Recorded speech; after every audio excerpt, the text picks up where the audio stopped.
اور मैं समझता हूँ कि इस वक्त बीइंग ए पाकिस्तानी और बीइंग ए मुसलमान,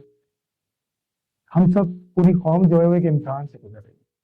और वो इम्तिहान जो है वो मौसमी असरात का है। नतीजा ये है कि इसमें दो तरीके के लोग हैं, कि जो लोग डायरेक्टली अफेक्टेड हैं और कुछ लोग जो है वो उनको देख के अफेक्टेड हैं। और मैं समझता हूँ कि जो लोग डायरेक्टली अफेक्टेड हैं उनकी मदद की बहुत ज़्यादा ज़रूरत है। वो इसलिए ज़्यादा इम्पोर्टेंट है और इसकी वक्त की ज़रूरत भी है।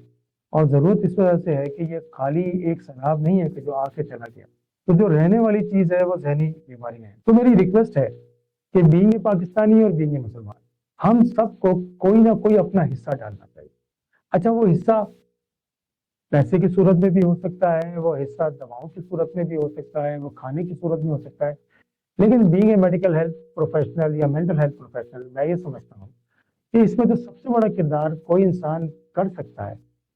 और वो नेकी की ऐसी शक्ल है कि जो रहने वाली है, कि वो एटलीस्ट इतना जरूर कर सकता है कि वो उस जगह पे जाए, उन लोगों के दरमियान बैठे, उनके दर्द को शेयर करे, उनके साथ अपनी कोई एक्टिविटी शेयर कर ले, कोई इनकी मदद कर दे, कोई इनकी बात को सुन ले। क्योंकि इस वक्त जो है ना, वो लोग अपने अपने घरों में बैठ के समझ रहे हैं कि हमारे पास ये नहीं आ सकता, इनके साथ ये हो गया। तकलीफ में वो भी है जो देख रहे हैं। तो मेरी रिक्वेस्ट है कि जहां जहां फाउंटेन हाउस कैम्प कर रहा है,